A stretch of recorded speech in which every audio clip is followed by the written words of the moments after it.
Hello students, आपको याद ही होगा लास्ट लेक्चर में हमने क्या पढ़ा था। ऑर्डर ऑफ एन एलिमेंट से रिलेटेड एक रिजल्ट पढ़ा था। मैं रिपीट कर देता हूँ क्या था कि G be any group and A belongs to G such that कि ए का ऑर्डर क्या है, एन है। देन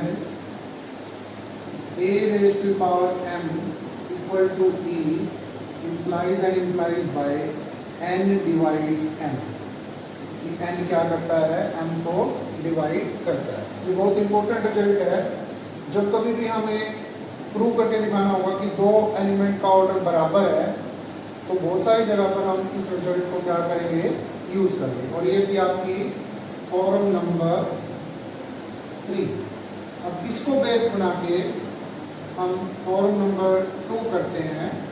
और रिजल्ट क्या है कि G be any group, G कोई भी ग्रुप हो, and A belongs to G, then जितना ए का ऑर्डर होगा उतना ही ए इनवर्स का क्या है, ऑर्डर। जो ऑर्डर होगा ए का वही ऑर्डर होगा किसका, ए इनवर्स, मतलब एलिमेंट का ऑर्डर और उसके इनवर्स का ऑर्डर क्या होगा, बराबर। नोट कीजिए, देखिए यहाँ पर कुछ मेंशन नहीं किया गया है कि जी फाइनाइट ग्रुप है या इनफाइनाइट ग्रुप। तो इसका प्रूफ करके दिखाते हैं। प्रूफ देखिए, अब यहाँ पर दो केस बनते हैं। दो केस कौन कौन से? पहला केस तो ये कि ए का ऑर्डर फाइनाइट हो, और सेकंड केस ये कि ए का ऑर्डर क्या हो, इनफाइनाइट। तो case 1, if order of A is infinite। आपको याद होना चाहिए A का ऑर्डर इनफाइनाइट कब बोला था, जब हमने ऑर्डर की डेफिनेशन पढ़ी थी तो हमने पढ़ा था ऑर्डर किसको कहते हैं, कोई पॉजिटिव इंटीजर मिल जाए n, एक लीस्ट होना चाहिए, पॉजिटिव होना चाहिए, a की पावर n करने पर क्या है, e। और अगर ऐसा n एग्जिस्ट ना करे तो हमने कहा था कि उसका a का ऑर्डर फिर क्या है, इनफाइनाइट। तो हमने क्या माना है, हमने माना है ए का ऑर्डर क्या है, इनफाइनाइट। और अब क्या प्रूव करके दिखाएंगे, हम प्रूव करके दिखाएंगे जितना ए का ऑर्डर है उतना ही किसका ऑर्डर है, ए इनवर्स का। तो कैसे, let it possible,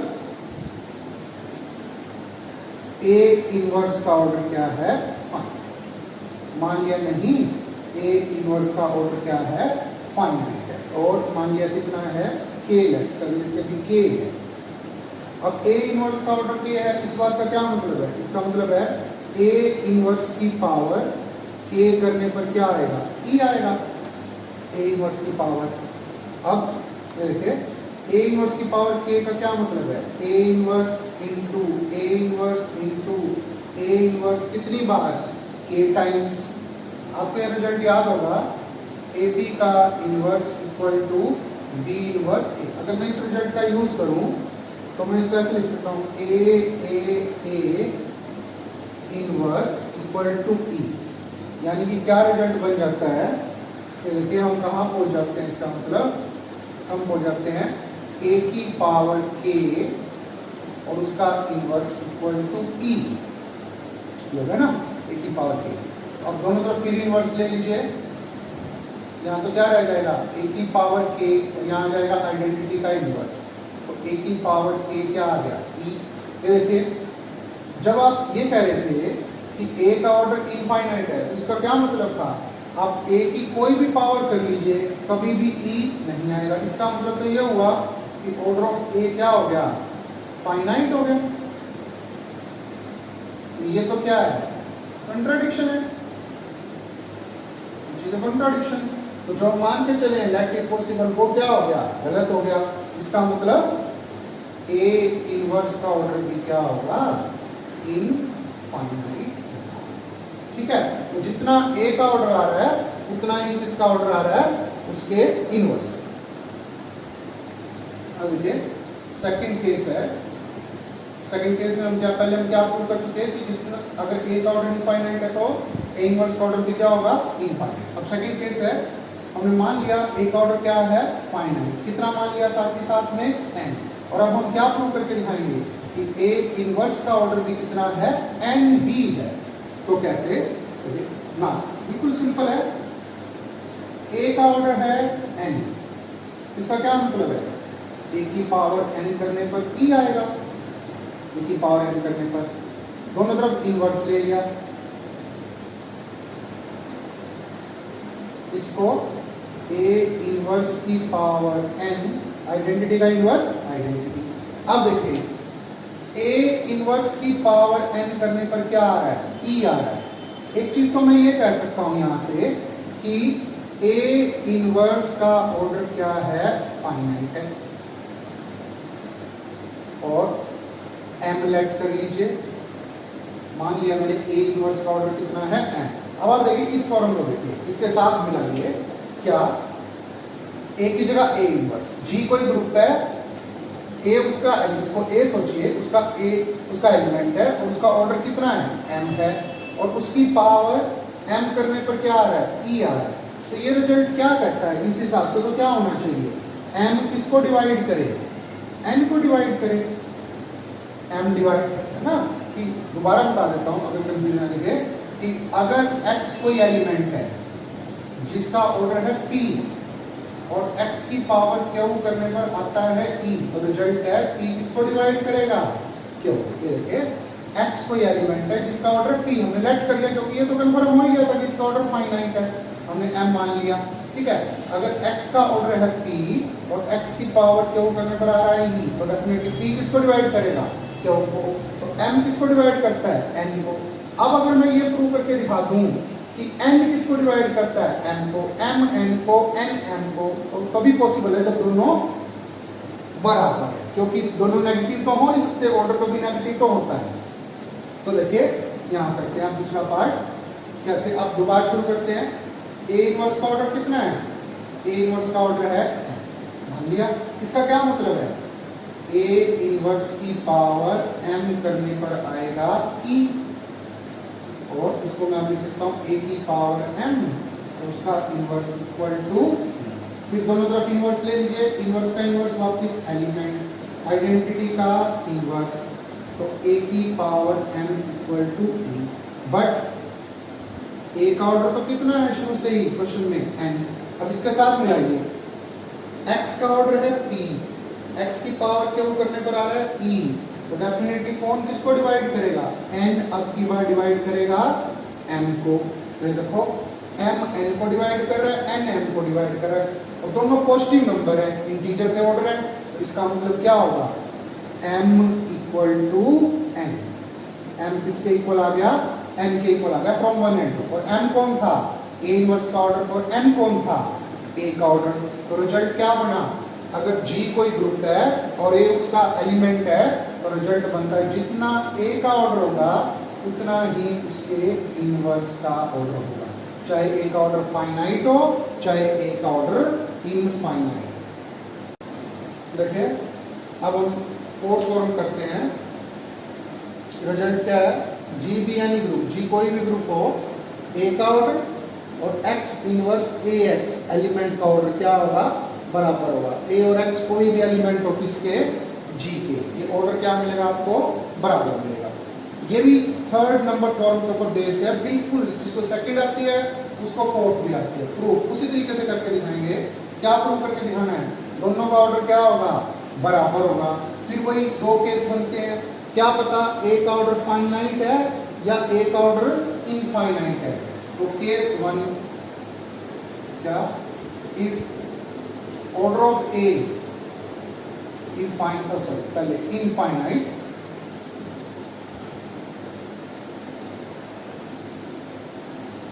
is infinite।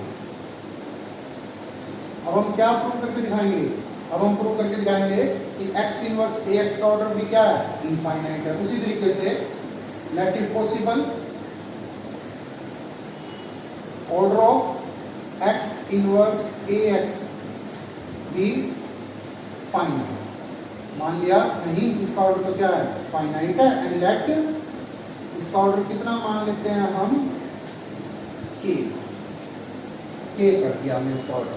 जबकि हमें प्रूव करके दिखाना है कि इसका ऑर्डर क्या होगा, अगर a का ऑर्डर इनफाइनाइट है तो इसका ऑर्डर भी इनफाइनाइट। अब इसका क्या मतलब है, जब आपने इस एलिमेंट का ऑर्डर k मान लिया, इसका मतलब x इनवर्स ax की पावर k करने पर क्या आएगा, e आएगा। ठीक है, यानी कि x inverse ax, x inverse ax, x inverse ax सोन कितनी बार, टोटल ये बनेगा आपका k टाइम्स इसके इक्वल। अब देखिए एसोसिएटिव ला,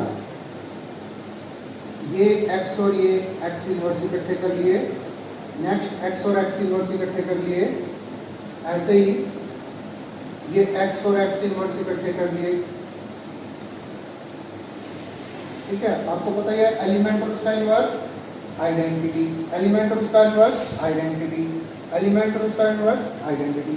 तो बीच में से ध्यान से देखिए, सारे के सारे x क्या हो जाएंगे, खत्म हो जाएंगे।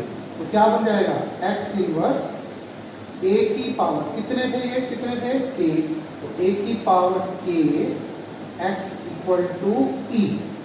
ठीक है, अब ऐसा करते हैं, x से तो प्री मल्टीप्लाई और x इनवर्स से पोस्ट, दोनों तरफ x से प्री और x इनवर्स से पोस्ट। फिर अगर एसोसिएटिव ला लगाऊं तो ये खत्म, a की पावर k और यहाँ से भी खत्म आइडेंटिटी। ये देखिए x इंटू ई एक्स, फिर e, ये देखो फिर वही सिचुएशन आ गई। आप तो क्या मान के चले हो, एक ऑर्डर इनफाइनाइट, एक ऑर्डर इनफाइनाइट मान लिया। इस बात का क्या मतलब है, एक ही पावर k करने, एक ही उतनी भी पावर कर लीजिए कभी भी e नहीं आएगा। इसका मतलब यहाँ से तो नहीं कह सकते हैं कि एक ऑर्डर क्या है, फाइनाइट है। मैं ये नहीं कह रहा कि एक ऑर्डर k है, नहीं बोल सकते हम कि एक ऑर्डर k है, लेकिन हाँ ये जरूर है एक ऑर्डर k या k से कम होगा और एक्चुअल में एक ऑर्डर k को फिर डिवाइड करेगा। ठीक है, लेकिन हम तो क्या लेके चले थे कि एक ऑर्डर इनफाइनाइट, और अब हम क्या कह रहे हैं, एक ऑर्डर फाइनाइट है। तो ये तो क्या है, विच इज ए कंट्राडिक्शन, ये तो कंट्राडिक्शन है। So our assumption is wrong. क्या मान के चले हम कि इसका ऑर्डर क्या है, सॉरी फाइनाइट। तो ये क्या हो गया, इसका ऑर्डर क्या होगा, इनफाइनाइट। तो फिर ये बन गया पहला पार्ट कि अगर a का ऑर्डर इनफाइनाइट है तो x इनवर्स ax का ऑर्डर भी क्या होगा, इनफाइनाइट। अब लेके केस सेकंड करते हैं। सेकंड केस क्या है कि अगर a का ऑर्डर क्या है, फाइनाइट है, लेट कर लिया मैंने, कितना है n। अब मैं क्या प्रूव करके दिखाऊंगा कि x इनवर्स ax का ऑर्डर भी कितना है, n। कैसे, बिल्कुल सिंपल है, a का ऑर्डर है n।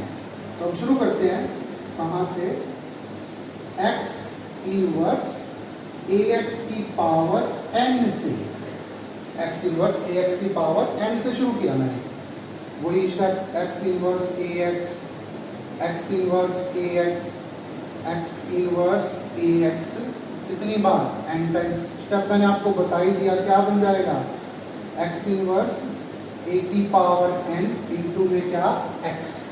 ठीक है, अब देखो एक ऑर्डर क्या माना है आपने, n।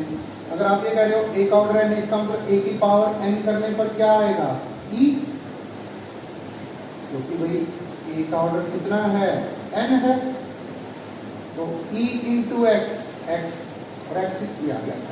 अब देखो फिर क्या हो गया, इसकी पावर n करने पर क्या आ रहा है, e आ रहा है। तो एक बात तो ये कंफर्म होगी कि इसका ऑर्डर इनफाइनाइट नहीं हो सकता, और वो कैसा होगा, फाइनाइट होगा। मैं ये नहीं कह रहा कि इसका ऑर्डर n होगा, नहीं, इसका ऑर्डर हम ये कह सकते हैं less than equal to n होगा, मतलब फाइनाइट वैल्यू होगा। एंड इफ अगर मैं ये मान लूं क्या कि x इनवर्स ax का ऑर्डर m है, देन ये कंफर्म हो गया कि ये n को क्या करेगा, डिवाइड। रिजल्ट फिर से देखिए, इस रिजल्ट को याद कीजिए कि अगर y का ऑर्डर है p और y की पावर क्यू करने पर आता है e, और इम्प्लाइज एंड इम्प्लाइज बाय था p किसको डिवाइड करेगा, क्यू। देखिए y का ऑर्डर है p और y की पावर क्यू करने पर आ गया e, तो डेफिनेटली ऑर्डर किसको डिवाइड करेगा, n को डिवाइड करेगा। अब दूसरा पार्ट, मतलब अब ये तो हो गया कि m किसको डिवाइड करता है, n को। अब बारी रह गई किसकी, कि n डिवाइड करे किसको, m। वो कैसे, अब हम शुरू करते हैं। हमने क्या माना है, एक्स इनवर्स ए एक्स का ऑर्डर माना है हमने m। इसका मतलब एक्स इनवर्स ए एक्स की पावर m करने पर आएगा e, ऑर्डर की डेफिनेशन से, ठीक है ना, ऑर्डर की डेफिनेशन से। अब इसको फिर क्या लिख सकते हैं, एक्स इनवर्स ए की power m x equal to e। तो आपको पता ही है क्या यूज करा है, x से प्री और x इनवर्स से पोस्ट मल्टीप्लाई करें तो ये एसोसिएटिव लॉ से e और यहाँ भी क्या बचेगा, a m equal to e। But हम तो शुरू से क्या मान के चल रहे हैं, a का ऑर्डर कितना था n, रिजल्ट यूज कीजिए, y का ऑर्डर है p, y की पावर के ऑर्डर करने पर आ रहा है e। तो अब कौन किसको डिवाइड कर रहा है, n किसको, m को। तो n करता है m को और m करता है किसको, n को। तो क्या आ गया, दोनों के आगे बराबर, n इक्वल टू n कौन था, n को आपने a का ऑर्डर माना था और m कौन था, x इनवर्स a x का। तो ये देखिए दोनों के आगे बराबर। लेकिन ये रिजल्ट पेपर में ऐसे भी आ सकता है, G be any group then order of a equal to order of, यहाँ x मिल सकता है आपको यहाँ, तो कोई फर्क नहीं पड़ने वाला उस बात से, पूरा रिजल्ट एज इट इज रहेगा। तो ये चार फॉर्म है आपकी ऑर्डर से रिलेटेड। अब देखिए एग्जाम्पल नंबर 7 है और एक्चुअल में एग्जाम्पल नंबर 7 इसकी करोड़ भी है। अभी अभी हमने क्या रिजल्ट पढ़ा था, हमने रिजल्ट पढ़ा था कि ए का ऑर्डर और एक्स इनवर्स ए एक्स का ऑर्डर क्या होता है, बराबर होता है। अब इसको बेस बना के एक रिजल्ट बनता है, जी कोई भी ग्रुप हो, ए और बी अगर जी के दो एलिमेंट है तो ए बी का ऑर्डर और बी ए का ऑर्डर दोनों क्या होंगे, बराबर। कैसे, इसी को बेस बना के देखिए। Now as we know that इस रिजल्ट के हिसाब से जो ए बी का ऑर्डर होगा वही एक्स इनवर्स ए एक्स और x inverse a b into x का ऑर्डर होगा। एक्स कुछ भी हो सकता है, ग्रुप का एलिमेंट होना चाहिए। अब अगर मैं एक्स को ले लूँ कौन, ए, ये कुछ भी हो सकता है एक्स को एलिमेंट, तो क्या बना, ए बी का ऑर्डर उतना ही है जितना ए इनवर्स ए बी ए का। देखो ए इनवर्स ए क्या बन जाता है आपका, आइडेंटिटी, और आइडेंटिटी इंटू बी ए क्या होगा, तो क्या बन गया आपका, जो ए बी का ऑर्डर है वही किसका ऑर्डर है, आपका बी का। बड़ा सिंपल सा रिजल्ट है, जो ए बी का ऑर्डर वही बी का। स्टूडेंट्स एक और एग्जांपल करते हैं, एग्जांपल नंबर 11, बहुत इंपॉर्टेंट और बहुत ही बढ़िया रिजल्ट है। क्या है देखिए, अगर G कोई ग्रुप है और A G का एलिमेंट है जिसका ऑर्डर n है, तो आप A की पावर K का ऑर्डर निकाल सकते हो, K कोई भी इंटीजर हो, n by n comma K होगा। जबकि n कोमा K क्या है, वो HCF या आप कह लीजिए GCD है, किसका, हाईएस्ट कॉमन फैक्टर या ग्रेटेस्ट कॉमन डिवाइजर होगा किसका, n और K का। कुछ नंबर थ्योरी के रिजल्ट यूज होंगे इसको करते टाइम, और मैं आपको वो इसके सॉल्यूशन में बताऊँ। बहुत अच्छा एग्जांपल है सॉल्यूशन। क्या है देखिए, हमें जी को एक ग्रुप दिया हुआ है, given G be any group and A belongs to G such that A का ऑर्डर है n। ठीक है, तो शुरुआत करते हैं, पहले मान लेते हैं क्या कि n और k का जीसीडी कौन है, d। n और k का GCD d, greatest common divisor. इसका मतलब ऑब्वियसली d किसको डिवाइड करेगा, n को, d किसको डिवाइड करेगा, k को। तो अगर d n को डिवाइड कर रहा है तो n में से d कॉमन आएगा, बचेगा n1, और k में से d कॉमन आएगा, बचेगा a1। और अब क्योंकि d ग्रेटेस्ट कॉमन डिवाइजर है, तो जो बाकी के दो फैक्टर बचे हैं इनमें और कुछ भी कॉमन नहीं हो सकता, मतलब इन दोनों का जीसीडी अब क्या रह जाएगा। ठीक है, तो अब अगर आप थोड़ा सा रिजल्ट को ध्यान से देखो तो एक किस्म से अब मेरा एम ये रह जाता है प्रूव करके दिखाना कि अगर a का ऑर्डर है n, तो a की पावर k का ऑर्डर मेरे को प्रूव करना है n बाई डी। ये देखिए, ये प्रूव करके दिखाना ना, n by D, GCD d है, n बाई डी, यानी मेरा एम होगा अब ये n1 प्रूव करके दिखाना। मैं ये प्रूव करके दिखाऊंगा। तो कैसे शुरू करते हैं ना। ए का ऑर्डर कितना है? ए का ऑर्डर था हमारा n। इट मीन्स ए की पावर n करने पर क्या आएगा? e। ठीक है, दोनों तरफ k पावर ले, दोनों तरफ k पावर, e की पावर k। आइडेंटिटी की तो कितनी पावर हो? आइडेंटिटी क्या बन गया? ये बन गया a की पावर k, इंटरचेंज कर लिया n और e। ठीक है, अब मेरी यहाँ से क्या कंफर्म हो गया? एक चीज तो ये कंफर्म होगी कि a की पावर k का ऑर्डर इनफाइनाइट नहीं हो सकता। ये बात शो है कि ऑर्डर ऑफ a की power k be finite. a की पावर k का ऑर्डर क्या होगा? फाइनाइट होगा। और अगर मैं ये मान लूं कि a की पावर k का ऑर्डर m है, a की पावर k का ऑर्डर m है, तो फिर क्या बना? हम ये भी कह सकते हैं कि a की पावर k की पावर m करने पर क्या आएगा? e। ये बात है, ठीक है ना? यानी कि a की पावर m के किसके इक्वल आ गया? e के। और फिर वही रिजल्ट ये देखिए कहाँ गया? ये x का ऑर्डर है p और x की पावर q करने पर आ रहा है e। तो मैं क्या बोल सकता हूँ? अब मैं ये बोल सकता हूँ कि n डिवाइड करेगा किसको? आपका m k। n की वैल्यू रख लीजिए, क्या आ गया? n1d डिवाइड करेगा m तो यूं कर लो और वहाँ के भी का आ गया dk1। ठीक है, क्या d से d कैंसिल, यानी n1 डिवाइड करेगा किसको? mk1। अब यहाँ पहुँच के एक नंबर थ्योरी का रिजल्ट आता है और वो रिजल्ट ये था, मैं यहाँ लिख रहा हूँ कि इफ a डिवाइड करता है किसको? bc को, बट a और b में कुछ कॉमन नहीं है, तो रिजल्ट था a डिवाइड करेगा c को। ये देखिए a डिवाइड करता है bc को, लेकिन a और b में कहाँ लिखा था हमने? ये रहा n1 और k1 में कुछ कॉमन नहीं है, तो यानी कि n1 अब किसको डिवाइड करेगा? आपका n1 डिवाइड करेगा n। एक पार्ट तो ये आ गया। अब बाकी रह गया हमारा प्रूव करके दिखाना कि m1 किसको डिवाइड करे, सॉरी m किसको डिवाइड करे? n1। अब देखिए दूसरा पार्ट बनाते हैं। पहले पार्ट में हम क्या प्रूव करके दिखा चुके हैं कि n1 किसको डिवाइड कर रहा है? m को। अब मेरे को प्रूव करके दिखाना है किसी भी तरीके से कि m किसको डिवाइड करे? n। उसके लिए मैं स्टार्ट करता हूँ कहाँ से? a का ऑर्डर कितना था हमारा? n। इसका मतलब a की पावर n करने पर क्या आएगा? e। a की पावर n, n कौन है? यहाँ देखिए a की power n1 b equal to e। मेरे को किसी तरीके से k तक पहुँचना है, k बनाना है। k कैसे बनेगा? देखो b तो मेरे पास है और b के साथ अगर k1 और आ जाए तो k बन जाएगा। तो मैं ऐसे करता हूँ, दोनों तरफ पावर ले लेता हूँ कितनी? k1 और k1 e की तो कितनी पावर कर लो, क्या बना?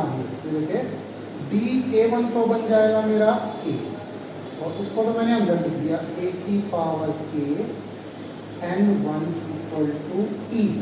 ठीक है, अब देखो फिर वही रिजल्ट हमने क्या माना था? a की पावर k का ऑर्डर माना था हमने m, x का ऑर्डर p, x की पावर q करने पर आ रहा है e। तो अब मैं क्या कह सकता हूँ? m किसको डिवाइड करता है? m डिवाइड करता है आपका n1 को। तो m तो डिवाइड करता है किसको? n1 को। n1 डिवाइड करता है किसको? m को। तो इसका मतलब कि दोनों क्या हो गए? m और n दोनों हो गए, m और n1 दोनों क्या हो गए? बराबर हो गए। और इट मीन्स a की पावर k का ऑर्डर क्या आया है? a की पावर k का ऑर्डर आ गया है मेरा n1 और n1 को हम क्या लिख सकते हैं? n by d। d कौन था? n और k का gc। तो ये बहुत ज़्यादा इंपॉर्टेंट रिजल्ट है कि अगर a का ऑर्डर कितना है? n, तो a की पावर k का ऑर्डर कितना होगा? जितना a का था और n और इस पावर का क्या? gc। तो आज के लिए इतना ही। अब आप सभी एग्जाम्पल पढ़िए, अगर कोई प्रॉब्लम है तो मेरे को बताइए।